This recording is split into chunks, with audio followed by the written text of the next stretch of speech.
চাকরি শখের নয় মোটেও, প্রয়োজন, নিজের স্বার্থে, পরিবারের স্বার্থে বেঁচে থাকার মন্ত্র।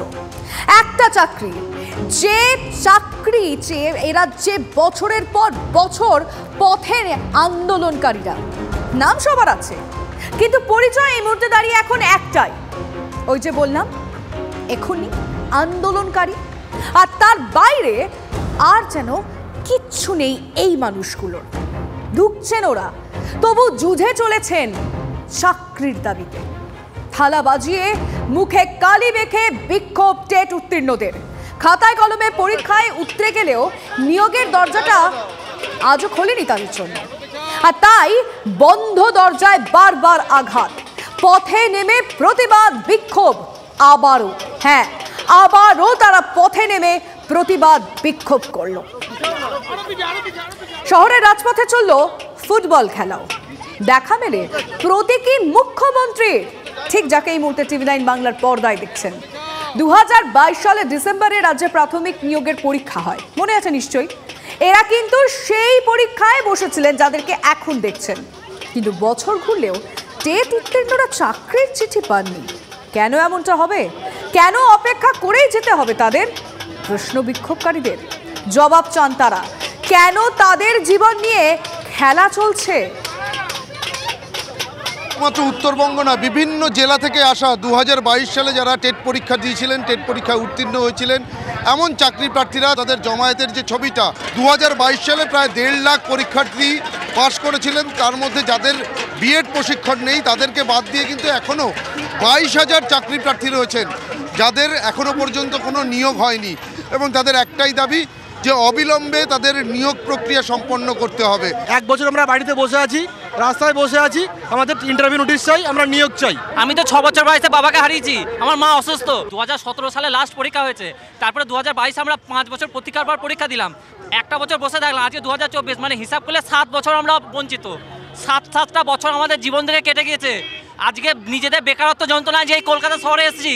আমাদের একটাই দাবি যে পর্যাপ্ত ভ্যাকেন্সি সহ 50,000 ভ্যাকেন্সি সহ আমাদের যত দ্রুত সম্ভব জানুয়ারিতেই আমাদের ইন্টারভিউ। আপনাদের নিয়োগ হয়নি, তারপরে দিন কয়েক আগে, কিছু আগে আবার একটা টেট পরীক্ষা হলো। আমরা সেই টেট পরীক্ষা বয়কট করেছি। 10% ওই পরীক্ষায় অনুপস্থিত আছে। দেখবেন আমরা টেটের ফর্ম ফিল আপ করে অ্যাডমিট কার্ড নিয়ে আমরা পরীক্ষা দিতে যাইনি, আমরা বয়কট করেছি, কালো দিবস মনে করি। বছর বছর টেট নেবেন, চাকরি দেবেন না, আমাদের নিয়োগ চাই। এই বুকে যে প্ল্যাকার্ড রয়েছে, চাই না শুধু নতুন টেট, আগে চাই নিয়োগ ডেট। অর্থাৎ যে পরীক্ষার্থীরা পাশ করেছে 2022 সালের, তাদের নিয়োগ প্রক্রিয়া দ্রুততার সঙ্গে সম্পন্ন করতে হবে। তারপরেই আবারও টেট পরীক্ষা নিতে হবে। শুধুমাত্র টেট পরীক্ষা নেওয়া হবে কিন্তু নিয়োগ হবে না। এই প্রক্রিয়ার কিন্তু বিরোধিতা করেই তারা সরব হয়ে আজকের এই মিছিলে সামিল। বছর পেরোয়, সময় এগিয়ে চলে নিজের নিয়মে, কিন্তু এদের পরিণতি এক, লড়াই করে যাওয়া। এবারও নতুন বছর শুরু হতে না হতে এই তাই বিক্ষোভের সুর ফের চলল। দ্রুত তাদের চাকরি দিতে হবে, আলোচনায় বসতে হবে মুখ্যমন্ত্রীকে। এই দাবিতে এদিন চাকরি প্রার্থীরা শিয়ালদা থেকে জরিনা ক্রসিং পর্যন্ত মিছিল করেন। নতুন বছরেও কিন্তু ছবিটা পাল্টায়নি। নতুন বছরেও রাজপথে টেট চাকরি প্রার্থীরা, এবং দেখতে পাচ্ছি যে মুখে কালি মেখে স্যান্ডো গেঞ্জি পরে অভিনব প্রতিবাদ সেই টেট চাকরি প্রার্থীদের। শুধু তাই নয়, তারা থালা নিয়ে প্রতিবাদ করছেন এবং থালায় লেখা আছে ক্ষুধার জ্বালা বড় জ্বালা, অর্থাৎ ভাত চাই। এই দাবিতেই কিন্তু তারা এই আন্দোলন শুরু করেছেন। মূল দাবি আমাদের একটাই, আমাদের ইমিডিয়েটলি নিয়োগ চাই। এর আগে যতগুলো টেট হয়েছে সবগুলোতেই মোটামুটি নিয়োগ হয়েছে, আর এখনো পর্যন্ত আপনারা লক্ষ্য করেন সবচেয়ে স্বচ্ছ টেট হচ্ছে 2022 টেট। এর আগে জানি না কি দুর্নীতি হয়েছে, আমরা ওসব নিয়ে বলতে চাই না। আমরা যেটা পাস করেছি, আমরা যেটা কষ্ট করে পড়াশোনা করেছি, আমরা সেই 2022-এর নিয়োগ চাই। নিয়োগ না নিয়ে 2023-এর পরীক্ষা নেয় কি করে? মাথায় কালো কাপড় আমাকে বেঁধেছেন, এবং শুধু তাই নয়, কালো কাপড় এবং স্যান্ডো গেঞ্জি মুখে কালি মেখে তারা প্রতিবাদ করছেন। স্যান্ডো গেঞ্জি পরে প্রতিবাদ করার কারণটা কি? এই টেটের মাধ্যমে এই টেট নিয়োগের মাধ্যমে যেহেতু সরকারের কোনো টাকা পাবে না, সেহেতু সরকার আমাদের এই টেটে নিয়োগ করতে চায় না। তাই আমাদের স্যান্ডো গেঞ্জি এবং মুখে কালি মাখিয়ে আমরা একটা প্রতিবাদী ভাষা, এই ভাষার মাধ্যমে আমরা এর তীব্র প্রতিবাদ জানাচ্ছি। এই নিয়োগ নিয়ে অভিযোগ তো আজকের নয়, বারবার আঙুল উঠেছে, প্রশ্ন পাহাড় প্রমাণ।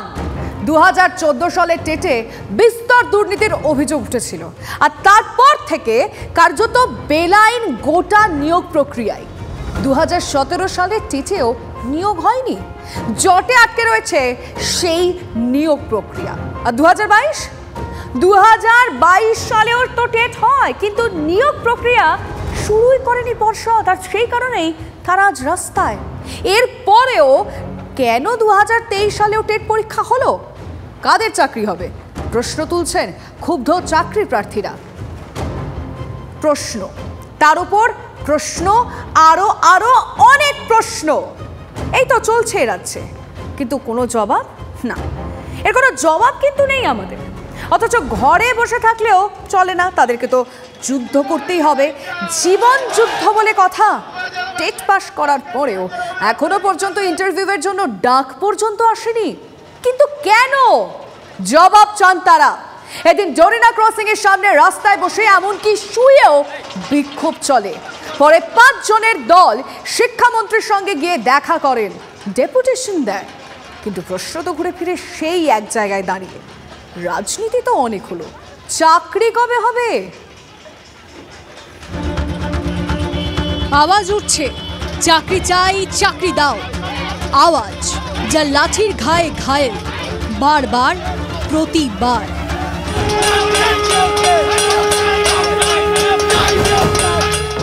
চুরি গেছে চাকরি, তা নিয়ে বাংলা উত্তাল। সেই কবে থেকে বছরের পর বছর শুধু লড়াই চলছিল, চলছে। আর রাজনীতি তাও চলছে সমান তালে। শাসকের ঘরেই কত দ্বন্দ্ব, টালমাটাল পরিস্থিতি। রাজ্যের হেভিওয়েট মন্ত্রী স্বীকার করছেন দুর্নীতি করেছে একাংশ। দলের মুখপাত্র চাকরি প্রার্থীদের আন্দোলনে পৌঁছে যাচ্ছেন, কখনো তাদের নিয়ে সোজা শিক্ষামন্ত্রীর কাছে দরবার। তবে তার মধ্যেই দলের অন্দরে দোষারোপের চোরাস্ত্র। কিছু মানুষ নিশ্চিতভাবে অন্যায় করেছে। ববিদাই বলেছিলেন ওটা কারোর একার নয়, ওটা গোটা মন্ত্রিসভার কালেকটিভ ডিসিশন। কিছু মানুষ নিশ্চিতভাবে করাপশনে জড়িয়ে পড়েছে। সেদিনকে আমাকে কটাক্ষ করতে, আমাকে খোঁচা দিতে কেউ বাদ দেননি, কারণ আমি পার্থ চ্যাটার্জির বিরুদ্ধে বলেছিলাম। তার মানে আমরা সবাই নই। কিছু মানুষ নিশ্চিতভাবে করাপশনে জড়িয়ে পড়েছে। শাসক দলের ভিতরে যেখানে এত দ্বন্দ্ব এই নিয়োগ দুর্নীতি নিয়ে, সেখানে পড়ে পাওয়া অস্ত্র বিরোধীরা কখনো কি ছেড়ে দেয়? ইলেকশন এলে একটুখানি কনফেসের ইচ্ছা হয় ওদের, মানুষের কাছে ভুল হয়ে গেছে, মাফ করে দিন। উনি কেন একাধিক নেতা বলছেন, দেখুন না, মুখ্যমন্ত্রীকে বলুন 10 মিনিটের তো মামলা, যারা চুরি করেছে, চুরি করে চাকরি পেয়েছে, তাদের খারিজ করুক। 100 ইঁদুর খেয়ে বিড়াল বলছে আমি এখন নিরামিষাশী হব, তাই আমি এখন কাশী বিশ্বনাথ যাব। কেউ কাউকে চোর বলে অন্যজন দায়িত্বমুক্ত হয়ে যাবেন, এটা মনে করার কোনো কারণ নেই। মানুষ এতটা অচেতন নয়। এই আমরা ওরা অবশ্য খুব চেনা এ রাজ্যে। ওদিকে কত স্কুলের শিক্ষক কম, কত জায়গায় পড়াশোনা কার্যত লাটে।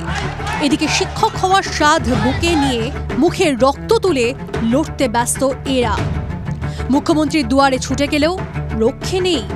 সেখানে বিক্ষোভের দুঃসাহস, জেলে পুড়ে তবে দম নিয়েছিল পুলিশ। নামের পাশে জামিন অযোগ্য ধারা। চাকরি চাইতে গিয়ে আজকে জামিন অযোগ্য ধারায় তাদেরকে ক্রিমিনাল স্ট্যাম্প গায়ে লাগানো হয়েছে।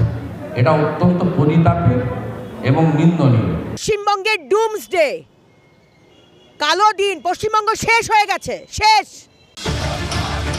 শব্দবান ছুটছে ক্ষণে ক্ষণে, কিন্তু যে ক্ষত ক্রমে গভীর হচ্ছে বাংলায়, তাতে মলম কে দেবে?